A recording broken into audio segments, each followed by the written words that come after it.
Hi, I'm Leslie Blodgett. I work on personal statements and other law school application materials for the LSAT Demon, and I'm here today with Leron. Leron, nice to see you today. Hi, Leslie. How are you? I'm doing just great. Leron and I worked together on her personal statement, and so we've invited her here today to talk a little bit about just where she is now in the application cycle. And so, Leron, let us know a little bit about you and where you are. Right. Okay. So my name is Leron Zaghi. I was a student of LSAT Demon for about a year. I really dove into it and enjoyed the process so much. It's funny because in the beginning I would hear Ben and Nathan say how you really got to enjoy the process. If you're not enjoying the process, you're not doing it right. I'm like enjoying to study for the LSAT. And before I knew it, I was waking up every morning and like really excited to study. I love puzzles, so it was kind of like, how am I going to get, just a little bit closer to figuring this out? So it was a great process. So right now I'm done with the application process. I took my LSAT more than once, and that's because I did not listen to Ben and Nathan's advice in the beginning, where they're like, don't rush into it, not until you're completely ready. And I'm like, no, I've always tested well. I can do it. I've always tested well. I also came from like a different mindset when I started this. I didn't know anything about free rides to law school and scholarship. And when I kept on reading on the LSAT Demon that you can potentially go to law school for free, I couldn't understand. It seemed like such a strange phenomenon to me. I'm like, what do you mean for free? Law school is expensive. So I just kind of like, I took the LSAT the first time, jumped into it, did not do great. Then I'm like, no, I'm gonna do this again. Change my mind frame, push myself a little more to study, started getting used to the idea that like there are scholarships out there, really big scholarships. So doing just well enough to get into law school just wasn't good enough for me anymore. So I took it again. I did way better. I got a 160 and I have a 3.9 undergrad GPA. So that really helped. And then that last piece was getting that perfect personal statement. Again, like 160 isn't as great. I know there are people that are getting 170s and high 170s. And had I had the time and the mental capacity to do that, I would have. I'm a mom of 4. So for me, it was like, okay, I'll take that 160 and it's good for me. It's not good enough. It was good for me. But together with that personal statement and my undergraduate GPA, it really helped me tremendously. I applied to 4 schools. I applied to UCLA, USC, Loyola, and Southwestern. I ended up accepting a very significant scholarship from Southwestern.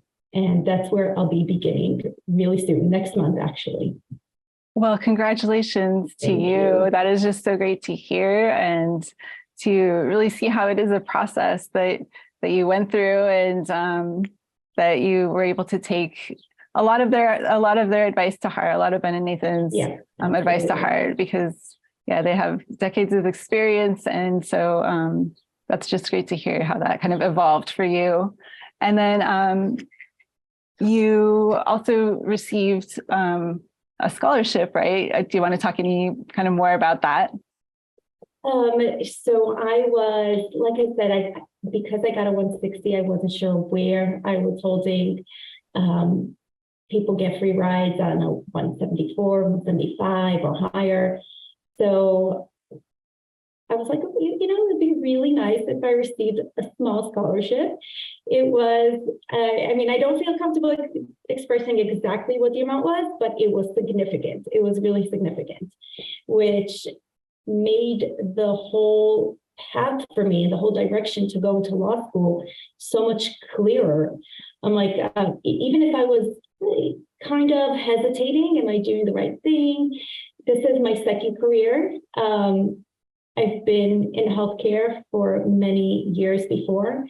So I'm like, is it the right path? It's not the right path. But once you receive that email saying, yeah, congratulations, you got in, and this is your scholarship, you received this amount, I was like, wow, it made it clear. This was the right direction. So that was great. I'm also going to be going into the SCALE program, which is the accelerated program. So instead of a 3-year program, it'll be 2-year program. So That's really, awesome. really excited. Mm-hmm. Yeah, congratulations. Thank you. And then just as far as, I had a just great time working with you on your personal statement because you're a very interesting person. So would you mind talking just a little bit about just, what we ended up talking about for your personal statement, how that may have differed from what you originally thought, and just anything else that comes to mind about that. Right. So the personal statement, I always thought of myself as a pretty good writer. And then, so when I gave you my personal statement, I'm thinking, oh, she'll be like, this is great. It's ready to go. And then you were like, remove this, remove this, remove this, remove this, remove this. I'm like, what am I going to talk about? Just remove like 75% of my personal statement.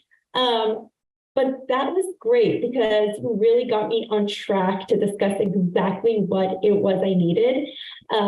So right now I'm a registered dietitian. I worked in a world-renowned hospital for about a decade. My position was to supervise the kosher kitchen at the hospital. And in my personal statement, it kind of just sounded, I guess, when I first wrote it, it sounded like maybe a glorified resume. Like I was just like, I did this, I did this, I did this. It was just like a whole bunch of little points here and there. And I think what you did, or you helped me to kind of focus on, was be a little bit more to narrow it down and give very, very specific stories and accolades and focus on very specific things, which really helped me. I think it just made it go from like this nice sounding personal statement that could be anybody to my personal statement, how it made me different, which was a wonderful learning experience. That's great to hear. And yeah, I mean, your experience at that hospital, of course, for everyone that doesn't know, she organized everything from helping with the actual meals to, putting programs into place and training hundreds of other employees. I hope you don't mind me saying those a couple of details, but so just colorful details to bring her success. It's already a success on her resume to life. And yeah, thank you for talking about that. And is there anything else that you'd like to share just about the process for students that are going through that now, might be at the beginning of the process? Yeah, listen to Ben and Nathan from the very beginning, and it'll make the whole journey so much shorter. I don't know, maybe a part of me didn't want to shorten the journey. The journey was kind of, like I said, it was nice. It was nice waking up and studying every morning and listening to Ben and Nathan speak and listening to the podcast. But really take their advice, which, like I said, I'm like, yeah, I'm a great test taker. I got this. Or it is what it is. Like they know. So definitely that's one advice. Enjoying the process, because to me, I've spoken to so many people. Some of them are already lawyers, and they're like, "Oh, the LSAT means nothing. It's not going to translate into anything in law school." I don't know, because I'm not in law school yet, perhaps, but I think that it gives you this discipline that you need. It puts you in the type of mind frame. Like I always said, I've studied years of sciences and I've taken tests, and a lot of it was kind of spit back information, whereas this made me think differently. It changed the way I thought and the way I studied.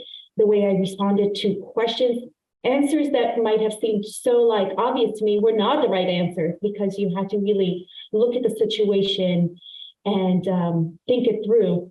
So I think the LSAT was so imperative in allowing me to kind of change the way I think, change the way I study. And if that alone helps with law school, then so be it. Then that was really helpful. That's so awesome to hear, Leron. And again, just thank you and congratulations with all that you're doing and all that you're going on to do. Thanks for joining us today. Yeah, for sure. Thank you so much, Leslie. Thank you for your help.